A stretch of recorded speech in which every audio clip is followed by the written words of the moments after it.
Boa tarde a todas e a todos.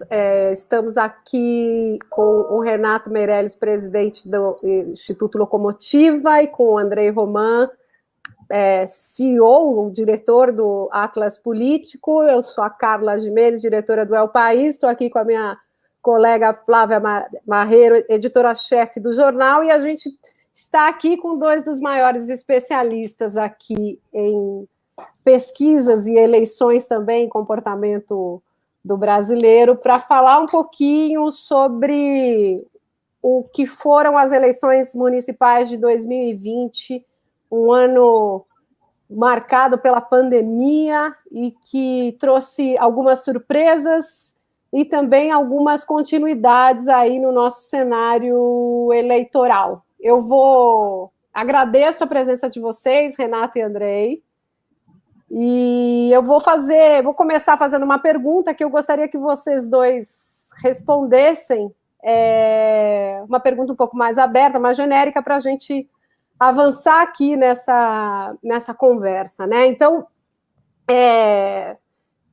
vocês ontem, depois do susto do primeiro turno, né, em que parecia que a gente estava um pouco angustiado com qual seria o viés do eleitor brasileiro em relação às municipais, as eleições de ontem marcaram o que já no primeiro turno estava se demonstrando, né? Algumas continuidades e um afastamento de algumas pautas mais radicais. Como é que vocês leram entre vencedores e quem ganhou e quem venceu nessas eleições? Quem quer começar a falar? Andrei, Renato? Manda bala, Andrei, por favor. Olha, do meu ponto de vista, foi uma declaração de independência do eleitor brasileiro. A gente, na história da política brasileira, o padrão mais comum que a gente observa é um padrão hegemônico. Sempre tem um dos lados ideológicos, ou às vezes do central oligárquico, né, da máquina partidária, alguém está sempre dominando o espectro político, de um jeito muito claro, muito forte. As eleições presidenciais no Brasil, geralmente, elas são vencidas com margens enormes, né? O que a gente vê nessa eleição é uma equilibração de vários lados ideológicos. Você vê uma derrota de quem já ganhou 2 anos atrás, uma conquista, uma vitória sem precedentes, né, da extrema-direita no Brasil. É uma derrota do bolsonarismo, isso é muito claro, mas, ao mesmo tempo, não é um cataclismo. Como a gente viu, o bolsonarismo ainda foi competitivo em grandes capitais, um resultado muito bom em Fortaleza, um resultado muito bom em Belém, até surpreendente essa força. Virou várias corridas no Sudeste, como a gente viu em Vitória, em São Gonçalo, no Rio de Janeiro. Então, existe ainda uma força de um bolsonarismo enfraquecido. Ao mesmo tempo, o grande vencedor da eleição é o centro, mas também com esse enfraquecimento da extrema-direita, a esquerda também ganha. Porque a esquerda passou por um longo tempo de descredibilização e ataques que basicamente desestruturaram toda a retórica, todo o plano de ideias que fazia a esquerda competitiva em plano nacional. Eu vejo a esquerda voltando no debate político com novas forças, com um novo protagonismo de ideias, e isso é algo muito positivo para a esquerda pensando pela frente. Então a gente tem, do meu ponto de vista, um momento inédito, muito positivo, que é uma competitividade muito grande na política brasileira. Por isso que estou dizendo, o eleitor declarou sua independência, né? O eleitor aprendeu a rejeitar tanto a preguiça de ideias que existia depois de muitos anos de governo de esquerda no Brasil, e depois de 2 anos de governo caótico, né, do Jair Bolsonaro, a gente também vê uma rejeição do plano de ideias da extrema-direita. E com isso, a gente vê uma reconfiguração de tudo que significa retórica e plano de ideias no debate político brasileiro. E você, Rê, você concorda? Bom, primeiro, um prazer enorme estar aqui com o Andrei, conversando com você, Carlinha, com a Flávia, com todo mundo que está nos acompanhando nas redes do El País. Vamos voltar um pouquinho no tempo, né? Vamos lembrar o que foram as eleições de 4 anos atrás, não a última eleição presidencial. Eu sei que parece outra vida, mas não faz tanto tempo assim, né?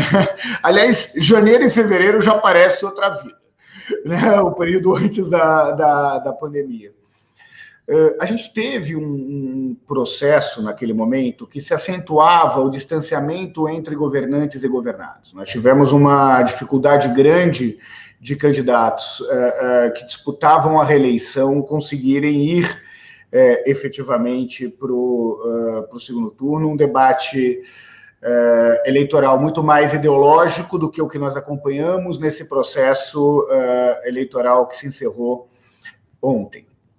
Vamos para um processo de polarização grande que se acentuou nas últimas eleições presidenciais, que veio acompanhado de uma certa irracionalidade, inclusive, do debate político, com não debate de propostas mais efetivas ou uma discussão efetiva sobre qual era o projeto de país, o projeto de sociedade ou a função de governo que o eleitor ia querer que ganhasse as últimas eleições. Isso ficou claro, inclusive, na ausência de debates efetivos na última eleição presidencial. Nessa eleição, a gente vê que o sentimento anti-establishment que se perpetuou, que foi o grande vitorioso da eleição presidencial, perde força na medida em que é difícil ser antissistema sendo sistema. É muito mais difícil você permanecer com uma narrativa baseada só no anti alguma coisa, no contra alguma coisa, na medida em que você tem que sustentar um determinado posicionamento sobre as suas próprias entregas. Quando a gente olha, portanto, os vencedores dessa eleição, e tentando responder de forma direta a sua pergunta, eu enxergo que os vencedores foram aqueles que retomaram o debate eleitoral para o debate do cotidiano das pessoas. Nós tivemos aí eleitores do DEM que não votaram no DEM por serem de direita. Ou alguém acha que Salvador é majoritariamente de direita. Esse conceito de direita e esquerda está muito mais presente nos comentaristas políticos do que uma parcela maior aí dos eleitores brasileiros. Nós tivemos um eleitor que premiou os prefeitos que tiveram um bom desempenho durante a pandemia. Exatamente, a favor da saúde, né? A favor da saúde, a favor de um pragmatismo na solução, seja econômica, seja sanitária, que veio com o coronavírus. E no campo mais à esquerda, no campo mais progressistas, independente de sair vitorioso ou não, foram ao segundo turno candidaturas que chamaram a união da sociedade e das organizações políticas para um posicionamento mais de discutir as questões reais da população, que historicamente foram pautas da esquerda, do que os que ficaram no nós contra eles. Então, o debate civilizatório, a volta de procurar soluções que efetivamente resolvam a vida da pessoa, a geração de igualdade de oportunidades numa sociedade desigual como a sociedade brasileira, sem dúvida nenhuma, foram reapresentadas à pauta política. Uma pauta política que não estava tendo voz por conta das posições mais extremadas, do bolsonarismo de um lado, do Partido dos Trabalhadores do outro lado. Agora, queria perguntar para você especificamente sobre o peso da pandemia na eleição. Na eleição americana, norte-americana que acabou de passar, é um pouco um consenso que o Trump foi punido pela gestão da pandemia, e que a pandemia mudou um pouco o eixo de pensamento dos eleitores. A gente viu nos números, ao mesmo tempo, um número recorde de reeleição. teve bastante reeleição, né? Vários prefeitos aumentaram a popularidade durante o processo da pandemia. Então, assim, o fator pandemia foi podemos dizer que foi um desagregador da força do bolsonarismo, e o PT, como perdedor também nessa outra balança. Por que vocês acham que onde falhou a estratégia do PT, que não soube surfar no enfraquecimento do seu outro polo? Andrei. Vou tentar primeiro, Flávia, responder a questão relacionada ao PT. Pela primeira vez, a PT não consegue vencer nenhuma capital, e isso tem levado a gente a uma leitura de que é uma crise sem precedentes na história do partido, e uma derrota da qual ele dificilmente conseguirá se recuperar. Não acho que é algo tão dramático assim. Se a gente olha o desempenho de várias candidaturas do PT importantes no país, como, por exemplo, a da Marília Reis, em Recife, o PT não teve um desempenho tão ruim no segundo turno. Inclusive, ganhou algumas cidades onde o bolsonarismo era muito forte 2 anos atrás, né? Como o caso de Juiz de Fora, né? com Margarida Salomão. O que acontece é que o PT está num processo ainda de gradual diminuição da sua rejeição.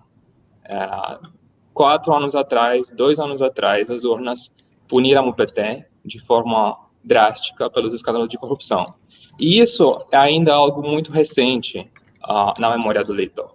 Então, o desgaste de imagem que o PT tinha, na minha opinião, ele acaba, nessa eleição, diminuindo um pouco, né? Ainda assim, ele é uma rejeição grande, e a imagem do partido continua bastante desgastada por conta disso, que sempre quando você vai ter no segundo turno uma candidatura de centro, que consegue também então apelar à extrema-direita, o PT vai tender a perder, né? Confrontando um candidato de extrema-direita, a situação é completamente diferente para um candidato de esquerda, né? Então, o que a gente vê, por exemplo, em Belém, com o PSOL ganhando, né? A prefeitura de Belém contra um bolsonarista, é exatamente isso. Quando os dois polos extremos na política se enfrentam, eles têm chances muito semelhantes de ganhar. Quando qualquer um dos dois enfrenta o centro sempre, nesse contexto, estará favorecido para vencer. E como a gente tem muito prefeito no Brasil que vem da tradição antiga, da máquina partidária, da construção de coligações, tudo isso, tem muito candidato no segundo turno de centro. Então, por conta disso, tanto o PT quanto o bolsonarismo tendem a perder no segundo turno, mas isso não deveria, na minha opinião, ser levado a uma interpretação muito dramática do tipo, o PT foi derrotado e ele está num processo de desintegração. Não acredito que isso seja realmente o que a gente deveria ler no resultado das urnas. Andrei, só para ficar claro, para as pessoas entenderem quando você fala de centro, por exemplo, a Manuela teria sofrido com antipetismo e o Melo, em Porto Alegre, é favorecido por ser do MDB. O Brasil é o grande centrão, então, né, na dúvida, vamos com o centrão conhecido, o MDB que a gente conhece. No caso da Manuela, da Marília, a mesma coisa. É o conhecido, não é o PT mais... O antipetismo ainda foi uma carga que tanto a Manuela como... Ainda tem um eles carregaram. O exemplo da Manuela é perfeito, porque, assim, apesar da Manuela ser do PCdoB, na cabeça do eleitor brasileiro, né, ela representa a esquerda petista. Ela foi vice do Haddad, o vice dela em Porto Alegre é do PT. Então, assim, a proximidade entre a Manuela e o PT na cabeça do eleitor médio brasileiro é uma proximidade muito grande. Mesmo assim, ela conseguiu fazer uma belíssima campanha, na minha opinião, e ela conseguiu reverter uma vantagem da direita na cidade de Porto Alegre, que era muito grande. Bolsonaro ganhou com 60% no segundo turno, a eleição em Porto Alegre. E nesse caso, a gente tem um candidato mais a centro, né? que então estaria favorecido em relação ao Bolsonaro, acabar uma porção maior do eleitorado, que conseguiu um desempenho pior do que o Bolsonaro. Ou seja, a esquerda em Porto Alegre, com a campanha da Manuela Dávila, ficou muito mais forte do que era 2 anos ou 4 anos atrás, que é um processo gradual, um processo histórico, é um processo de construção. Por isso que eu estou dizendo, essa eleição pode ser uma oportunidade para a esquerda de conseguir rearticular ideias, conseguir rearticular coligações, conseguir redescobrir lideranças novas, carismáticas, jovens, que possam levar esse projeto político para frente. Sobre a questão da pandemia, que foi sua pergunta principal, realmente ficou nítido durante esse período da pandemia que o Brasil precisa de políticas públicas na defesa da população e fazendo com que crises como a crise do Covid-19 possam ser enfrentadas de forma eficaz. O governo federal não conseguiu articular uma resposta convincente contra a explosão do vírus no país, e a gente conhece muito bem as consequências disso.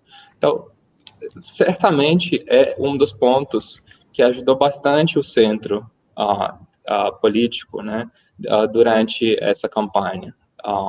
Temos o exemplo do prefeito de BH, né, que meio que ficou fora desse debate ideológico muito polarizado durante a crise, e a gente vê agora os frutos dessa postura, né, uma postura de gestor público, de verdade.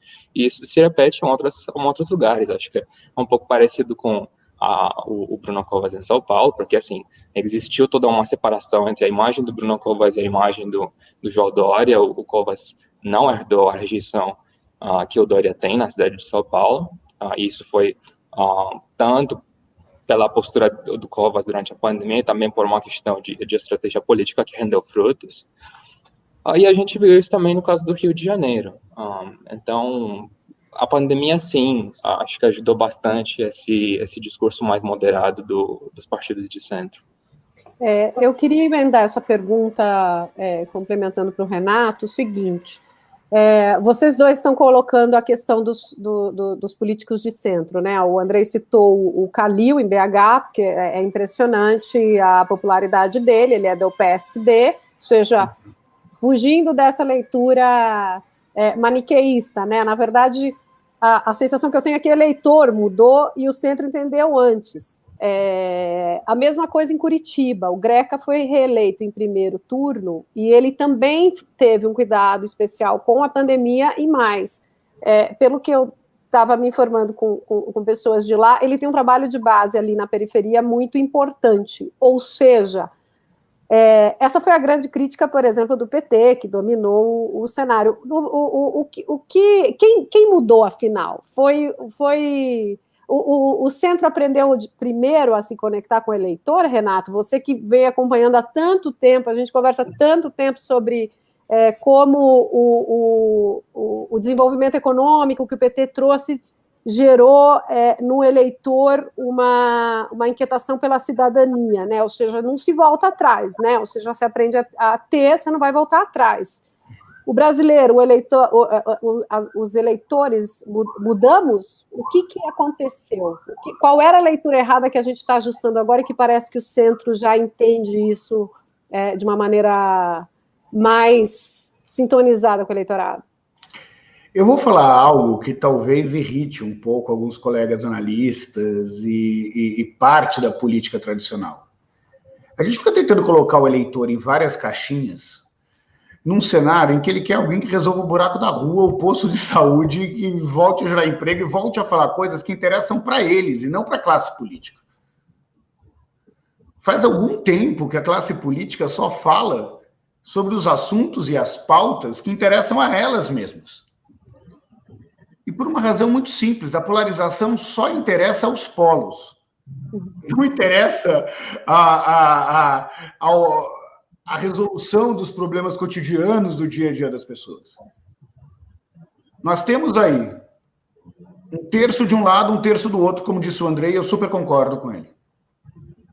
O PT perdeu a eleição quando os 2 terços que não eram petistas se consolidaram como antipetistas. O Bolsonaro perderá a eleição nos momentos em que 2 terços dos antibolsonarismos vão estar coesos contra o Bolsonaro. Mas esse 1 terço que cada polo tem é capaz de colocá-los no segundo turno. Sim. Por isso que os polos mantêm a narrativa de nós contra eles, independente de que lado é o nós e de que lado é o eles. Uhum. O que ganhou foi uma volta ao debate que realmente interessa ao cidadão. Porque falar que por exemplo, o Boulos saiu gigante da eleição aqui de São Paulo e perdeu pro Covas, que sempre foi crítico ao Bolsonaro, desde quando assumiu nessa situação. A Manuela conseguiu sair, mesmo não ganhando a eleição e no início, indo mais para frente, saiu maior na campanha com discurso mais dentro do que o Rio Grande do Sul permite, né? Porque é um estado que, em geral, vai aos extremos, mas com um discurso também maior de colocar o debate e o pingo nos is num combate ao terraplanismo ideológico que a gente vive hoje. Eu estou dizendo isso, cara, porque enquanto se achar que a direita é o Bolsonaro e que a esquerda é o PT, nós não vamos estar entendendo o que interessa para o eleitor de verdade. Quando nós olhamos os perfis de candidaturas ditas de partidos mais ao centro e centro-direita, foram reeleitos ou candidatos de um prefeito muito bem avaliado. E que pautaram o debate numa discussão real sobre as questões do dia a dia, do cotidiano do eleitor. Assim como o Boulos aqui também fez isso. Mas essa leitura, Renato, ela existia porque também a gente tinha um eleitor que votava, que voltou muito tempo no PT, ou seja, viu ali, e como bem disse uma vez um ex-ministro tucano, em que ele nomeava o que cada ex-presidente tinha feito, ele disse, o PT colocou os pobres na agenda. Isso é uma realidade, você não negocia mais, você não governa mais se você não tiver um projeto estruturado aqui para... Exatamente por isso, e não é à toa que o Bolsonaro segue na mudança do perfil dos seus apoiadores a mesma mudança que o presidente Lula teve entre a sua eleição e a sua reeleição. Em que foi eleito com uma participação maior da classe média e foi reeleito com uma participação maior das classes D e E nesse processo. Não é diferente esse modelo. Por mais que doa a comparação, e do ponto de vista do perfil, claro, do eleitorado, isso está grave. Agora, eu queria dizer, ainda mais por ser o É o País, que a gente precisa entender o movimento que está acontecendo no restante do mundo, em especial na América. Nós tivemos aquilo que falou, não, uma primeira onda da esquerda, depois voltou, depois de um tempão das esquerdas liderando países aqui na América, uma onda da direita. Então, a Argentina mudou o governo, o Chile mudou o governo, né? Tivemos aí, há menos de um ano atrás, na Bolívia, o presidente sendo deposto, porque essa história de renúncia é óbvia que não aconteceu. Tivemos, e logo depois tivemos agora a Argentina com uma guinada novamente para um eleitor mais progressista, o Chile com o processo da nova Constituição, a Bolívia elegendo novamente o candidato aí do antigo presidente, novamente não, mas elegendo o candidato do que há um ano atrás, né, tinha sido deposto. O que isso significa? Isso significa que o eleitor não está nem aí para a esquerda e a direita. Ele continua insatisfeito com alguns elementos, buscando alternativas que, de fato, respondam às demandas dele. E aquelas narrativas que foram formadas pelo ódio e não foram capazes de entregar algum resultado efetivo para o eleitor, estão perdendo força. Então, o que se dá é a disputa pelo meio, a disputa pelo centro, a disputa por um eleitor que deseja candidaturas que prometam dar menos poder para os políticos e mais poder para as pessoas. Eu acho que é esse o grande recado das urnas, não só no Brasil, mas é o recado das urnas que estão aparecendo nos outros países da América Latina. Ah, Renato, mas é uma grande derrota do bolsonarismo em si? Não. É uma derrota. Super concordo com o André, que teve expressões importantes de algumas lideranças. Do PT também não. Mas é uma sinalização clara do eleitor que a narrativa do ódio vai perder espaço. E ou os políticos conseguem mudar essa narrativa do ódio, ou dificilmente conseguirão manter os seus postos de poder na próxima eleição presidencial. Na eleição de 2018, foi uma espécie de terremoto na ciência política. Caiu por baixo todos os clichês que a gente repetiu por anos.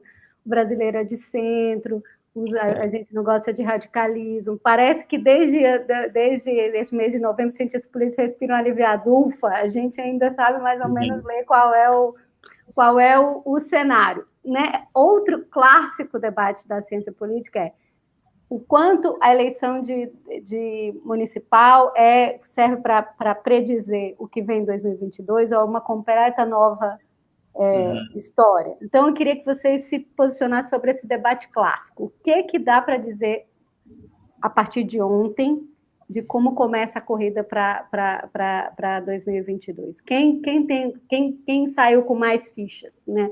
Agora, não pensando no resultado em si mesmo de capitais, mas no posicionamento para 2022.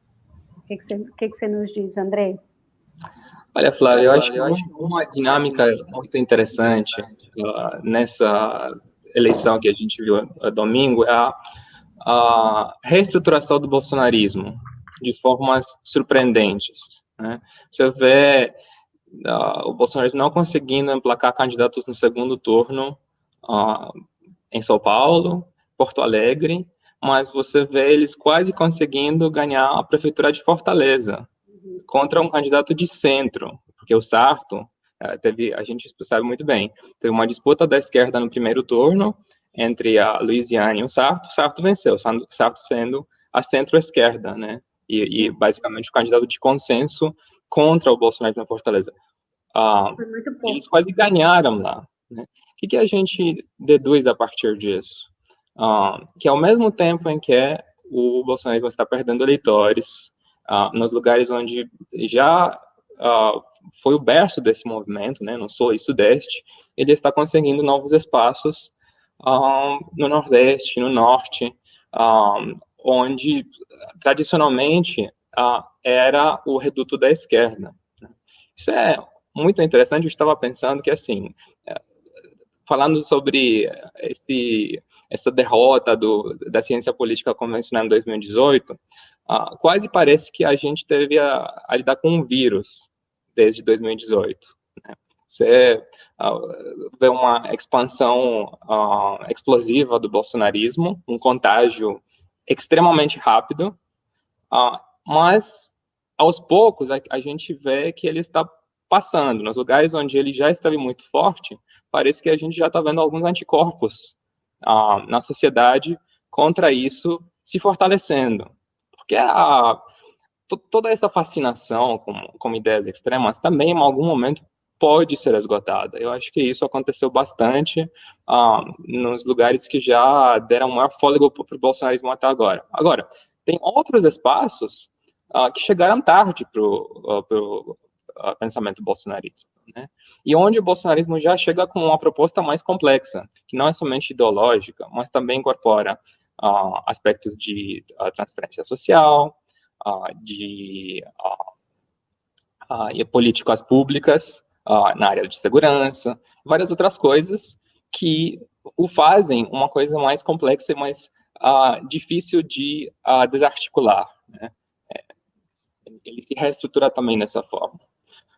Então, o que eu quero dizer que pode acontecer a partir de agora?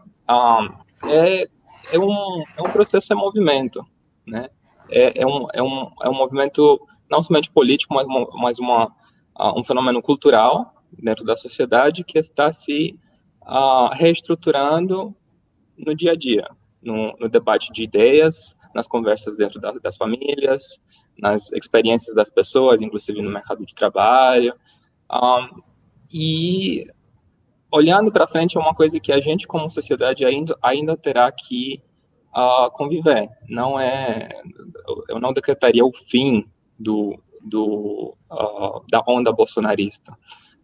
O que a gente está assistindo é uma evolução de um fenômeno social de grande relevância para o desenvolvimento político e social do país, né? O que isso vai dizer sobre 2022 é bastante incerto, né? Então, ao mesmo tempo, a gente está vendo um fortalecimento de 3 polos. Eram 2, basicamente tínhamos que escolher entre direita e esquerda. Era claro que uma dessas 2 opções estaria no segundo turno. Agora já não é mais tão claro. Pode ser que um candidato de centro de verdade, a partir desse resultado que a gente viu nessa eleição municipal, ganha mais fôlego, que já tem alguma legitimidade no plano de apoio popular. O centro pode realmente dizer que vencerá uma eleição municipal, a partir disso se legitimar como proposta política pela frente contra os extremos ideológicos. Então é incerto. Acho que é um momento de grande mudança dentro da sociedade, dentro da cabeça do eleitor. Acho que deixa as lideranças políticas muito empolgadas, porque todo mundo enxerga alguma chance pela frente, e ninguém tem certeza do que vai acontecer. Agora, só antes do Renato responder, eu só queria complementar a pergunta da Flávia, até tomando essa leitura que vocês estão fazendo de 3 polos, né? Ou seja, porque a gente procura sempre uma leitura meio racional para fazer de algo que, na verdade, as escolhas não são assim. Mas, de qualquer modo, a gente ainda tem fresco na cabeça os outsiders ou os que se dizem não sou político, sou gestor. E a gente tem pelo menos um nome aí que quer se colocar, ou 2 nomes que querem se colocar meio no centro, que seriam o Luciano Huck e o ex-juiz Sérgio Moro. Existe apelo para esse tipo de candidatura, Renato? Porque os 2 na política são, podemos colocá-los, ou eles se posicionam de centro também, mas são outsiders. Tem da samba esse tipo de candidatura para o futuro? Boa questão, mas eu vou continuar com a pergunta da Flavinha e já entro, Carla, nessa questão do Luciano e do Sérgio Moro. A primeira questão é o quanto que 1/3 ligado ao Lula e 1/3 ligado ao Bolsonaro são efetivamente expressões de direita e esquerda. E não impressões personalistas. Tem muita gente que votou no Lula, e que talvez voltasse a votar no Lula, e que não necessariamente no PT, exato. Não necessariamente no PT. Aliás, logo após a facada, uma parcela de pessoas que votavam no Lula, mas não votavam no Haddad, passaram a apoiar o Bolsonaro, porque falaram que se tentaram matar o homem, porque o homem está incomodando. Eu estou fazendo essa provocação porque como que um campo mais à direita que defenda a ampliação dos programas de renda mínima, que deu 13º para o Bolsa Família, passa a ser visto. Sobre o quê? Sobre uma discussão de costumes, beleza? E nessa discussão de costumes, o Brasil é mais à direita. O que seria mais à direita. Na discussão sobre o modelo de Estado, o brasileiro majoritariamente defende uma parcela maior do dinheiro público para promover a igualdade de oportunidades. E, de novo, isso não tem nada a ver com o tamanho do Estado, tem a ver com um Estado que funcione, né? Se o ProUni é operado, é uma política pública operada pela iniciativa privada, ou fosse um aumento de vagas nas universidades públicas, não teria a menor diferença para a grande maioria das pessoas. Então, o que a gente tem é uma visão de personalidades muito claras e muito fortes, que, de fato, representavam o sentimento de establishment de um lado, e do outro lado, que tirou milhões de pessoas da pobreza, mas essas milhões de pessoas que saíram da pobreza estão ficando velhas. Você tem uma nova geração inteira aí que não faz a menor ideia do que era passar fome.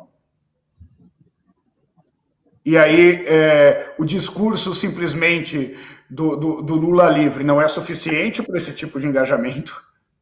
É um discurso que, inclusive, não discute aquilo que fez o PT ser eleito, reeleito, reeleito e reeleito. Que era um Estado que ofereça igualdade de oportunidade para as pessoas, que tinha um programa claro para a economia, para a geração de renda, tinha um ProUni, FIES, Pronatec, Minha Casa Minha Vida, bandeiras pragmáticas claras que tangibilizavam esse processo de inclusão, que até pouco tempo atrás era quase monopólio de uma parcela política mais à esquerda. Só que isso não para em pé na medida em que se cria a renda cidadã ou a renda base, que é uma condição, inclusive, de sobrevivência do governo. As pessoas me perguntam, Renato, qual que vai ser o impacto do fim do auxílio emergencial? Eu sou meio cético que vai ter fim o auxílio emergencial, tá?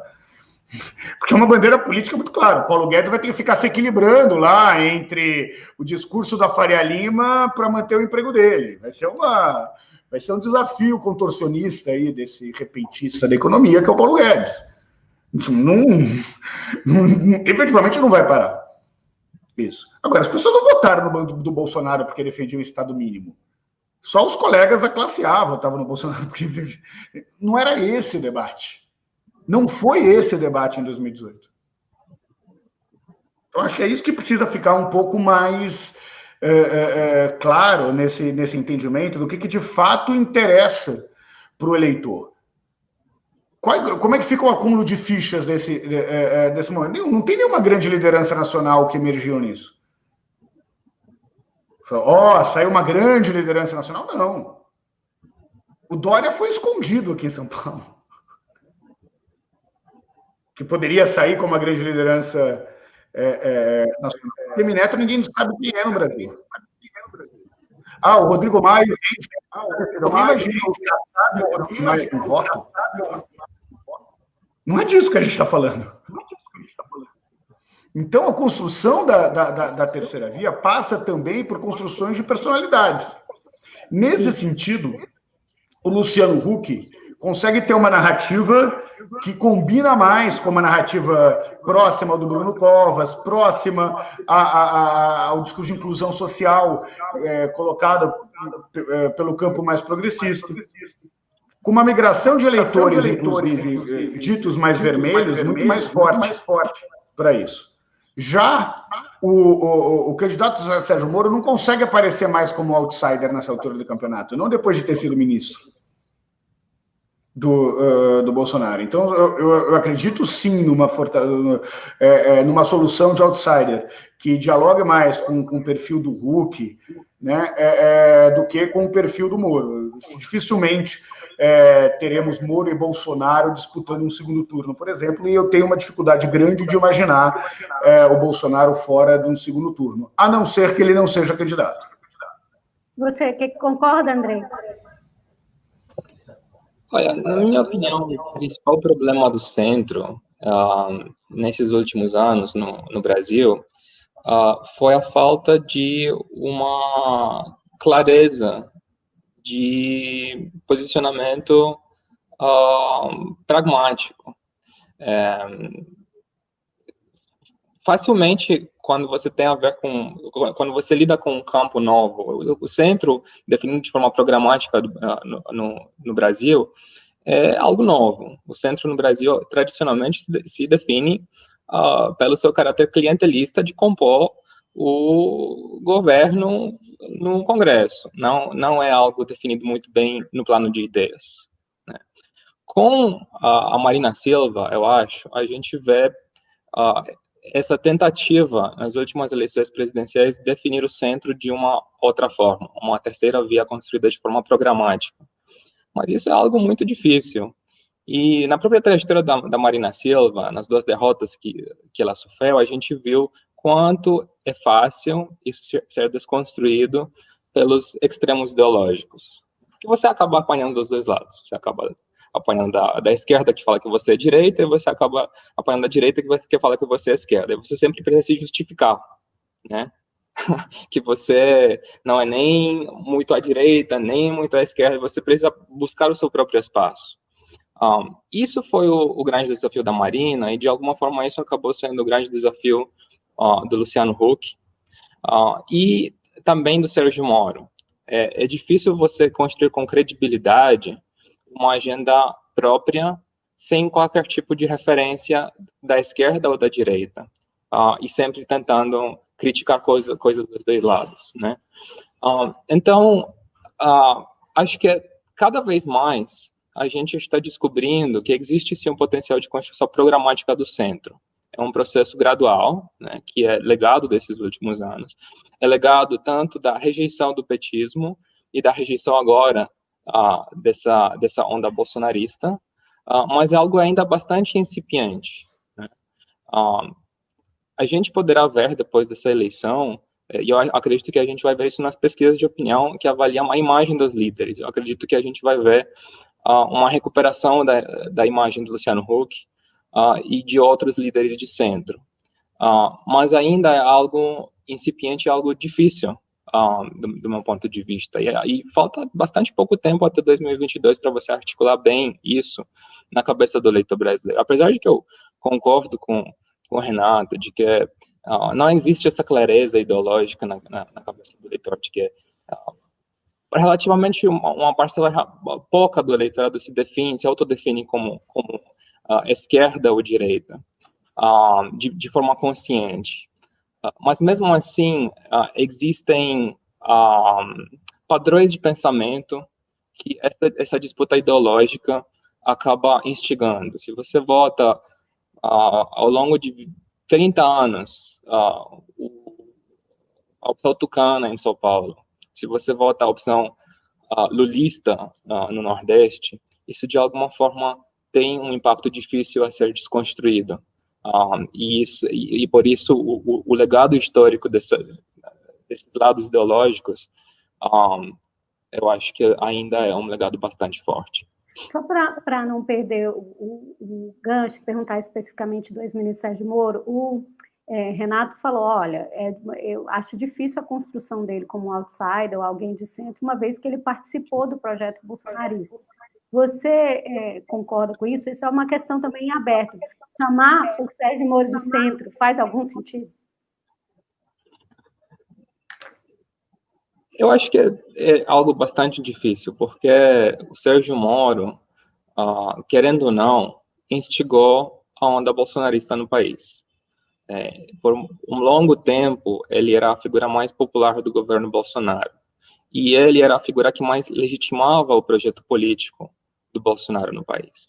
A gente lembra sempre no início do governo Bolsonaro, a principal fortaleza retórica desse governo era a pauta anticorrupção. E essa pauta anticorrupção era personalizada pela figura do Sérgio Moro. A partir do momento em que ele sai do governo, existe uma ruptura dramática entre a extrema-direita e ele, onde ou você fica com um dos lados ou você fica com o outro. Você meio que precisa se posicionar. Você que fazia parte dessa maioria que elegeu o Jair Bolsonaro. O que a gente vê até agora é que o Bolsonaro conseguiu ganhar essa guerra. No início não era muito claro quem ia ganhar e quem ia perder.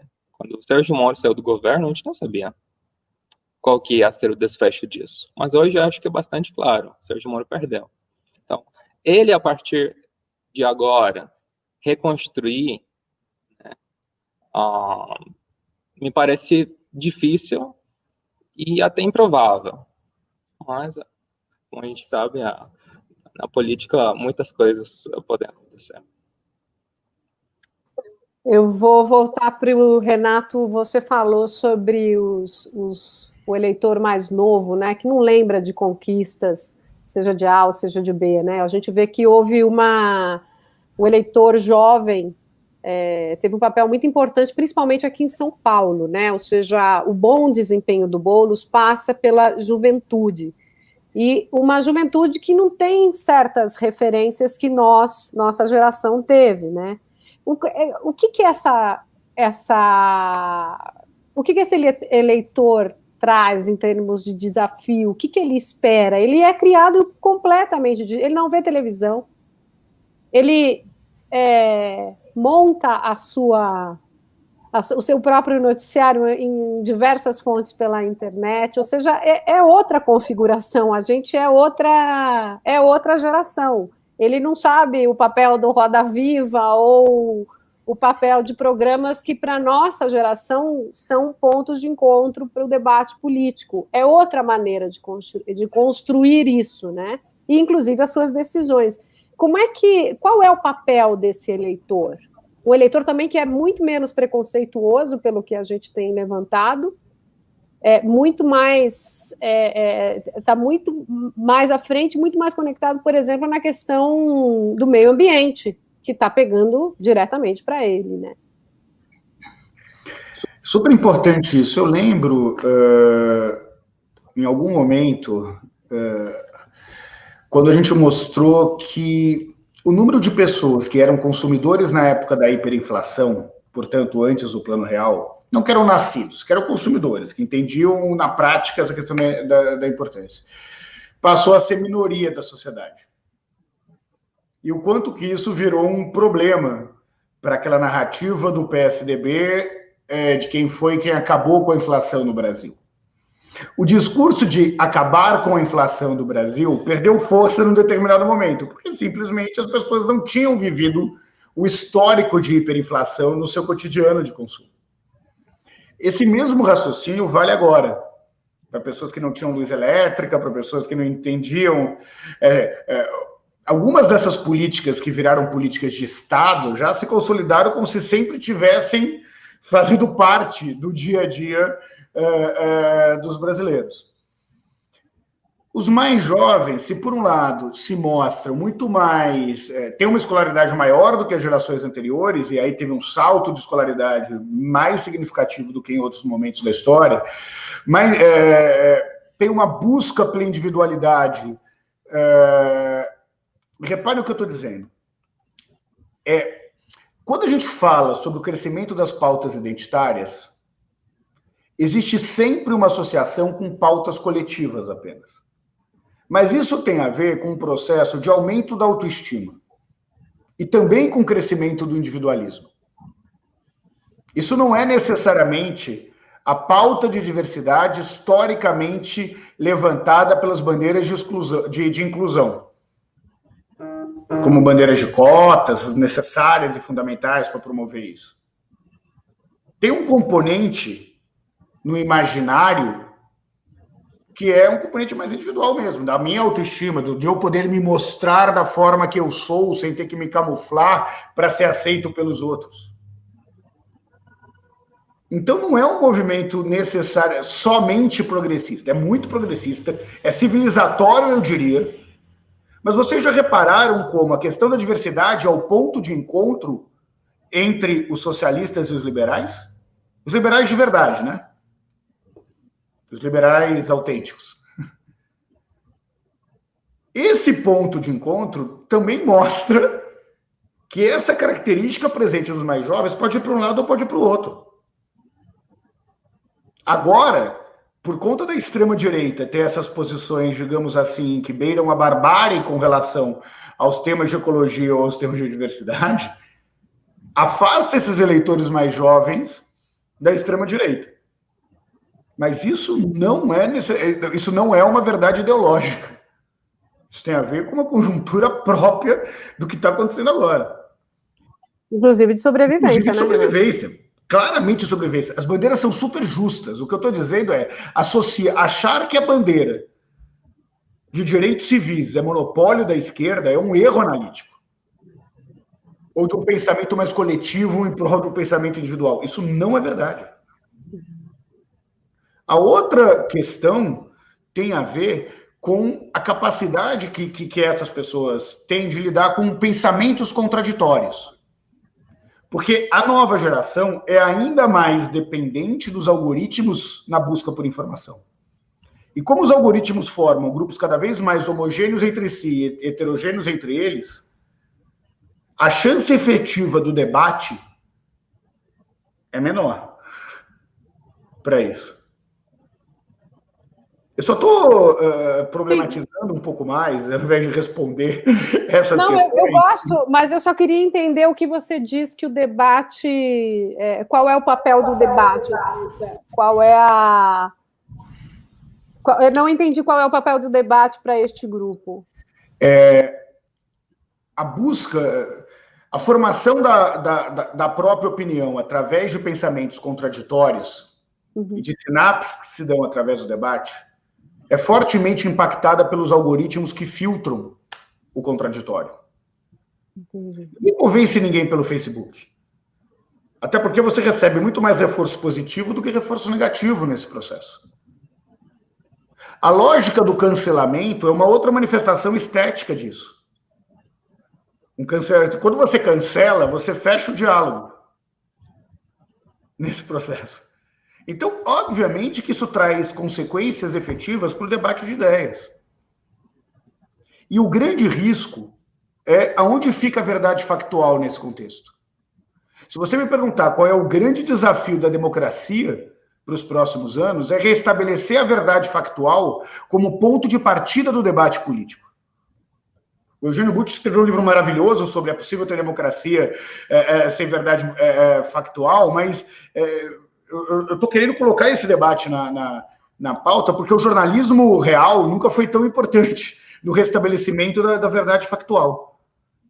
E se existe um ponto de convergência da civilização contra a barbárie, independente da civilização ser liberal ou se a civilização for mais de esquerda, é exatamente o restabelecimento da verdade factual para combater o terraplanismo ideológico. André, pegando o gancho do que o Renato está falando e ainda seguindo na questão dos jovens, o Atlas Político foi um dos institutos que mostrou aqui em São Paulo que se o Boulos, vocês, aliás, foram os que chegaram mais perto do resultado nas urnas, como a gente antecipou na sexta-feira, com os 10 pontos, com os 16 pontos percentuais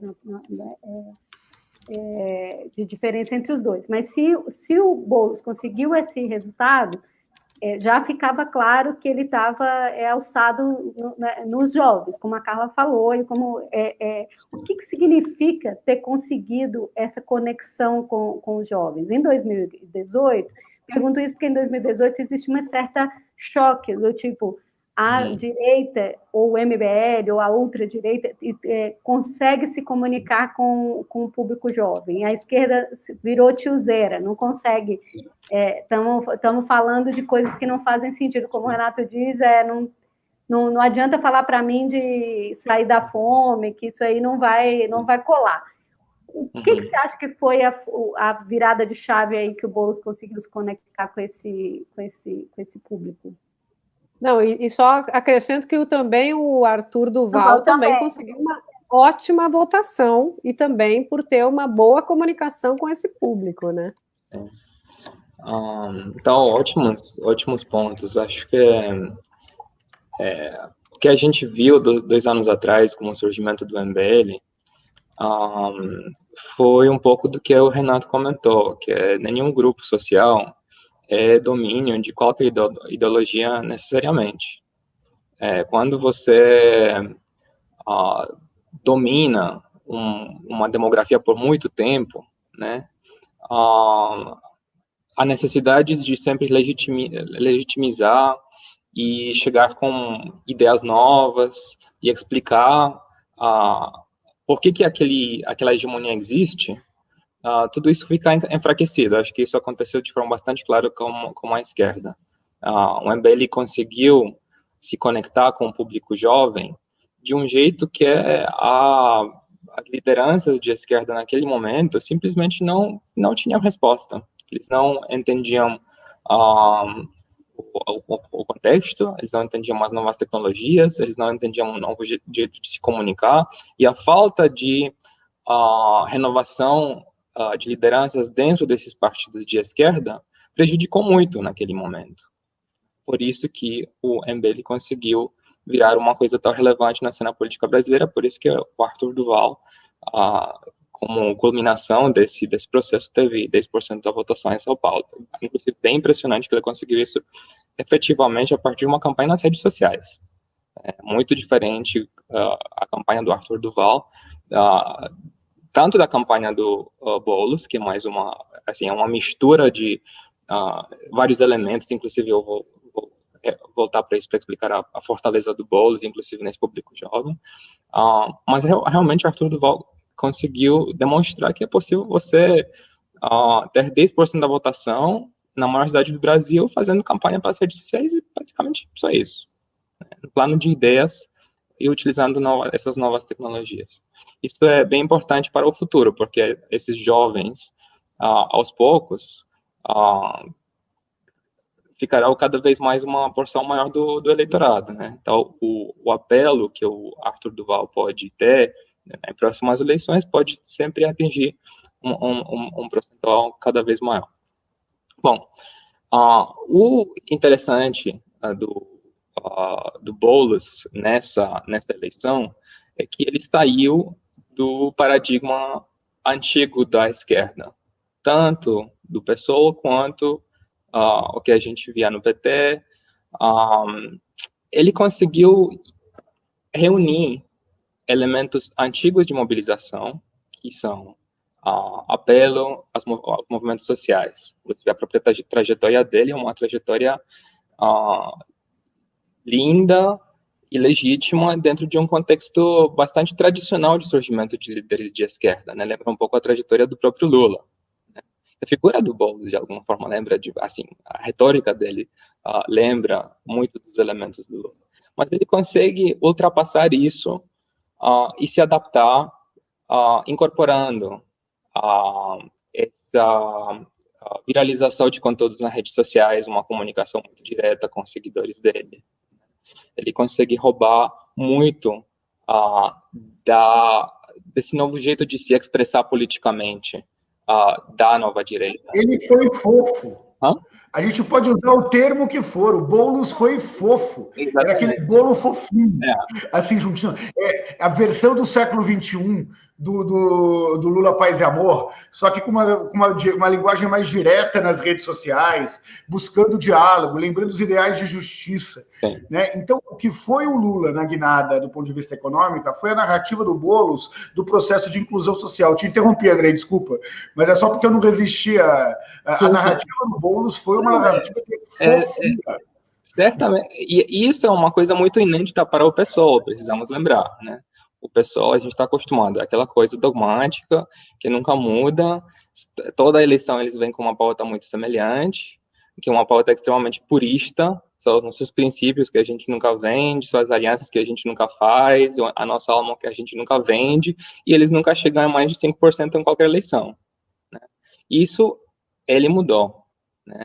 Ele demonstrou muita maturidade desse ponto de vista de reunir uma aliança, uma coligação maior e de agir estrategicamente, né, de criar um campo amplo e não ficar refém, né, às ideias de ideologia antiga, mas ao mesmo tempo também não abandonar elas, né? Você não pode, simplesmente virar as costas e fingir que isso que não tem nada a ver com você.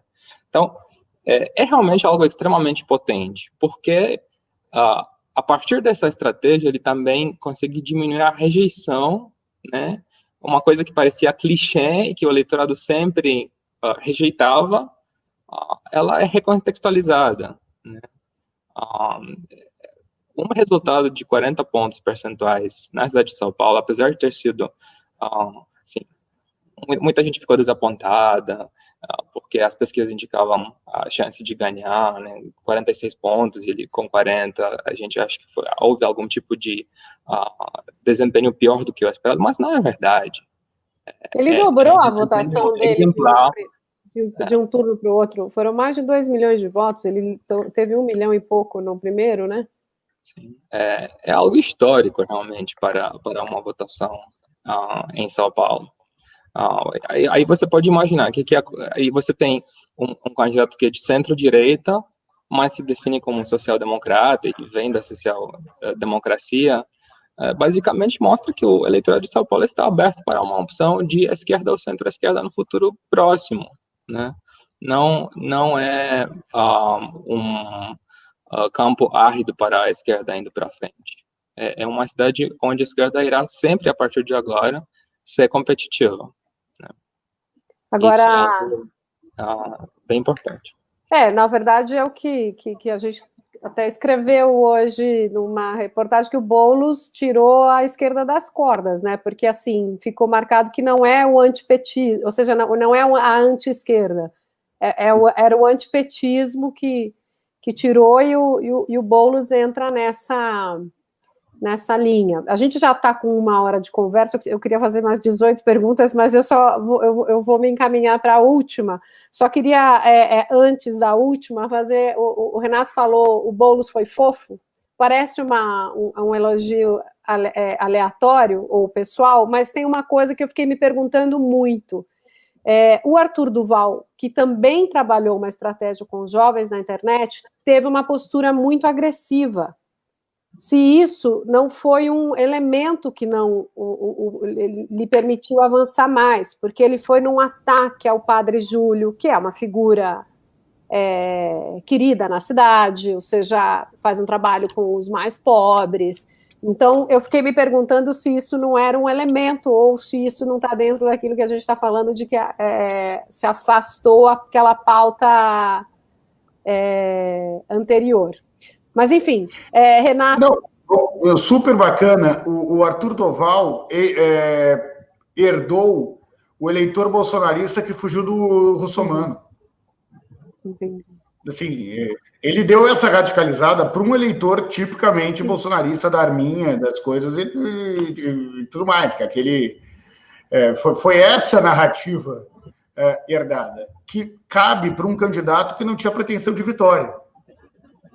E talvez tenha sido das pessoas, uma das candidaturas que intensificaram aí o desgaste do Russomano em determinado momento. Interessante. Mas agora, Renato, só para fechar, então, para a gente a última pergunta, saindo da eleição municipal, a gente tem os prefeitos de cara com os elementos de segunda onda da Covid, ou seja, a primeira, segunda, terceira, quarta prioridade de todo mundo que saiu eleito ontem é a Covid.